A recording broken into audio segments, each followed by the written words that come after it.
সারা দেশে আজ আবার নেমে এসেছিলেন আন্দোলনকারীরা। আমি আন্দোলনকারী শুধু এখন বলবো, শিক্ষার্থী শব্দটি আর সাথে ব্যবহার করছি না। এই আন্দোলন এখন এই দেশের শিক্ষার্থী, চাকরিজীবী, শ্রমিক, কৃষক এবং আওয়ামী লীগ যাদেরকে তাচ্ছিল্য করে সেই টোকাইদের, এই দেশের সবচেয়ে বঞ্চিত মানুষদের আন্দোলনে পরিণত হয়েছে। এই আন্দোলন আমাদের গণতন্ত্র পুনরুদ্ধারের আন্দোলন।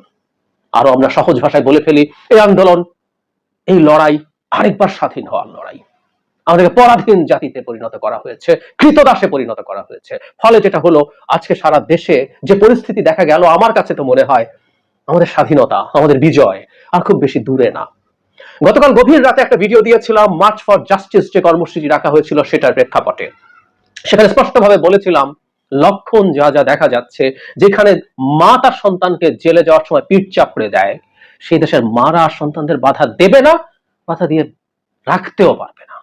তাই হলো, প্রেক্ষাপটে একটু খেয়াল করি, 266 এখন লাশের ট্যালি। অসংখ্য ছাত্র, অসংখ্য শ্রমিক মারা গেছে, হাজার হাজার আহত হয়েছে, শত শত চোখ হারিয়েছে, হাজার হাজার এখন জেলে আছে যাদের উপরে টর্চার করা হচ্ছে এবং বেছে বেছে জেলে নেওয়া হয়েছিল, ধারণা করা হচ্ছিল যারা আন্দোলন করেছে। মাঠে সেনাবাহিনী আছে, বিজেপি পুলিশ তো আছেই, সন্ধ্যায় কারফিউ আছে। এই পরিস্থিতিতে এর চেয়ে ভয়ের পরিবেশ কি হতে পারে? এই পরিস্থিতিতেও সারা দেশে নেমে এসেছে আন্দোলনকারীরা। আরো নতুন নতুন ডাইমেনশন যোগ হয়েছে, সেগুলো নিয়ে কথা বলতে চাই। আমি কয়েকটা হেডলাইন একটু পড়ি। সমন্বয়কদের আন্দোলন প্রত্যাহারের সিদ্ধান্ত না মেনে খুলনায় আন্দোলনকারী শিক্ষার্থীদের অবস্থান পুলিশের সাথে সংঘর্ষ। খুলনায় ওই যে কতগুলো ছেলেকে দিয়ে চাপ দিয়ে ডিবি বসে থেকে প্রত্যাহার করিয়েছিল, খুলনায়ও কিছু হয়নি। আমরা বলছিলাম এসব ফালতু প্রত্যাহারকে কেউ পাত্তা দেবে না, কেউ বুঝবে না। আমি ধাপে ধাপে আসবো। ঢাকা এবং চট্টগ্রামে অনেক বড় ঘটনা ঘটেছে, সেগুলো নিয়ে কথা বলবো। বরিশালে মিছিলে পুলিশের দফায় দফায় লাঠিচার্জ, সাংবাদিক সহ আহত 20। খুলনায় বিক্ষোভকারীদের পুলিশের বাধা, সংঘর্ষ। ঠাকুরগাঁয়ে শিক্ষার্থীদের উপরে পুলিশের লাঠিচার্জ। সিলেটে শিক্ষার্থীদের পদযাত্রায় পুলিশের বাধা, সাউন্ড গ্রেনেড ও কাঁদানে গ্যাসের শেল ছুড়ে ছত্রভঙ্গ। চট্টগ্রামে আমরা অনেকে ভিডিও দেখেছি, হাজার হাজার শিক্ষার্থী জনতা চট্টগ্রাম আদালত এলাকা একরকম নিজেদের দখলে নিয়েছেন, তারা প্রতিবাদ করছেন এবং জাস্টিসের প্রতিবাদটা খুব গুরুত্বপূর্ণ। আমি আসবো সেটা কেন।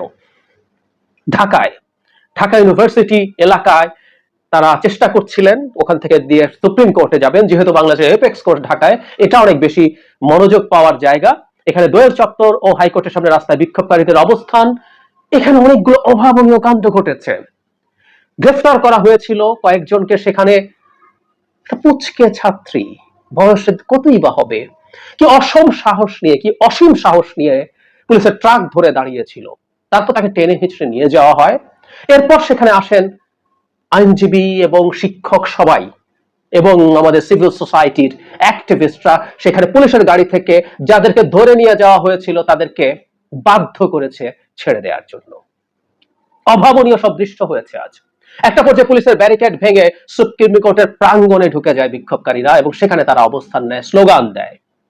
আমরা খেয়াল করছি ওখানে আজকে বিজেপি ছিল, পুলিশ ছিল এবং কেউ কেউ চেষ্টা করেছে কিছু করার জন্য, কিন্তু আসলে হবে না।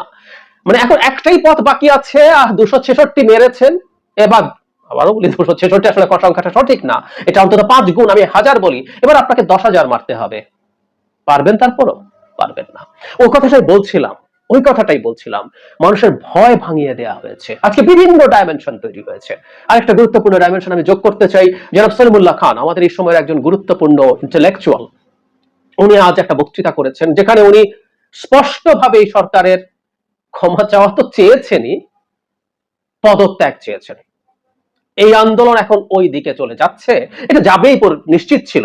ছাত্রদের যেসব দাবি ছিল, অন্তত এইসব হত্যাকাণ্ডের পরিপ্রেক্ষিতে সরকারের ক্ষমা চাওয়া, 2-3 জন মন্ত্রীকে চলে যাওয়া, এগুলোই সরকার অ্যাফোর্ড করতে পারে না। একটা স্বৈরাচার সরকার কোনোদিন জনদাবির কাছে এভাবে মাথা নোয়াবে না। সুতরাং তাকে আসলে সময় উৎপাটন করার দাবি ছাড়া আর কিছু থাকে না।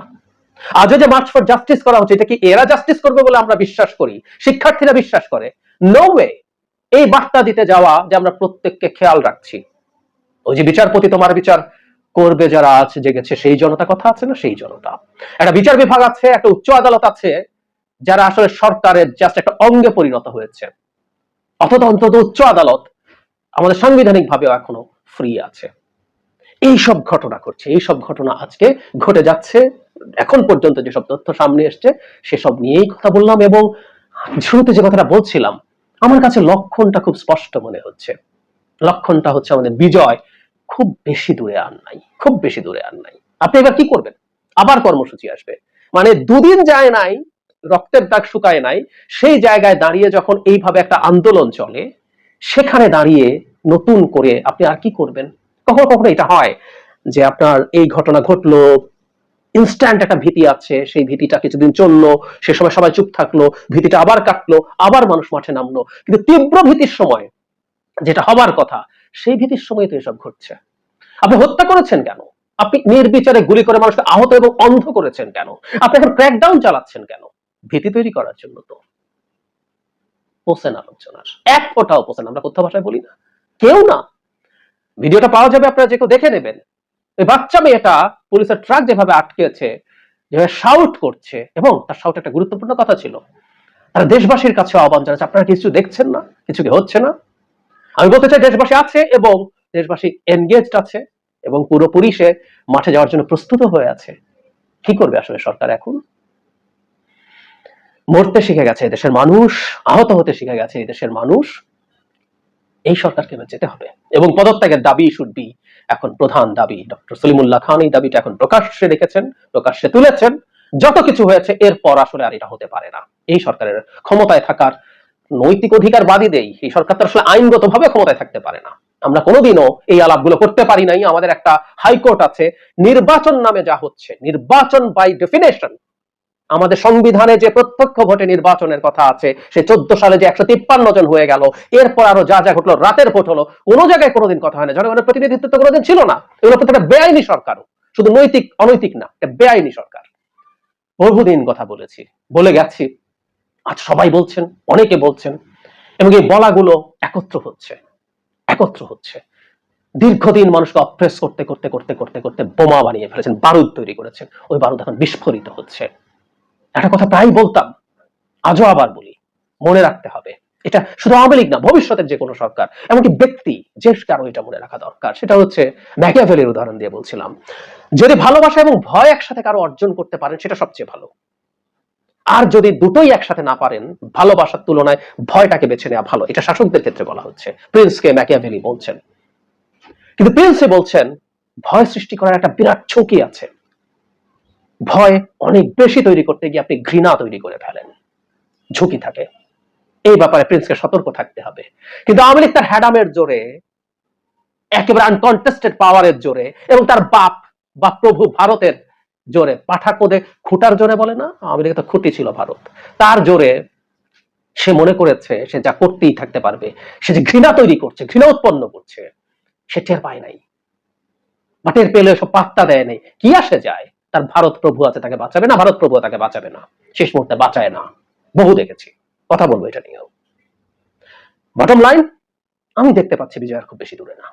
এই গরম অবস্থায়, এই রক্তের দাগ শুকায় নাই, ভেজা রক্ত, লাল রক্ত এখনো পড়ে আছে বিভিন্ন জায়গায়, সেখানে দাঁড়িয়ে আবার সবাই জেগে উঠছে। আমরা কথা ভাষায় বলি না, তোর আর বাঁচন নাই, আওয়ামী লীগ